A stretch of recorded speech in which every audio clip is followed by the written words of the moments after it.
большинство жителей Филиппин живут за гранью бедности. Но зато они могут похвастаться своей безмерной добротой. Сегодняшняя статья посвящена одному филиппинскому подростку по имени Кен Аманти, который помогает бездомным животным. Оказывается, он покупает им корм за свои карманные деньги. Кен всегда неравнодушно относился к животным и не мог пройти мимо, если кому-то из них требовалась помощь.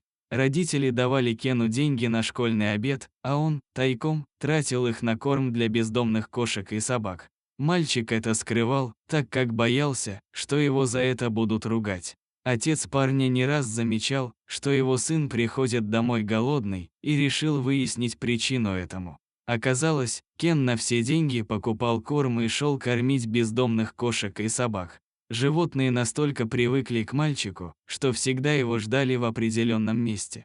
Все питомцы мальчика были больными и истощенными голодом. Кен был для них настоящим спасителем. Отца мальчика очень растрогало увиденное, и он решил сфотографировать сына за его занятием. Затем мужчина написал в социальных сетях пост о своем сыне и его благородной деятельности. Много людей откликнулось на эту историю и даже начали высылать подростку деньги, чтобы он смог накормить большее количество животных. Спустя некоторое время на счету Кена собралась приличная сумма денег, и он смог осуществить свою давнюю мечту – открыть приют для бездомных кошек и собак. Мальчику на тот момент было всего 9 лет.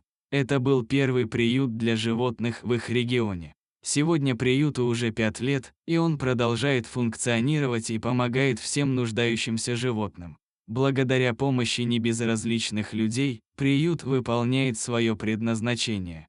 Кен безмерно благодарен и своим родителям за активное участие в своей жизни. Родители своими силами арендовали территорию, на которой сейчас стоит приют.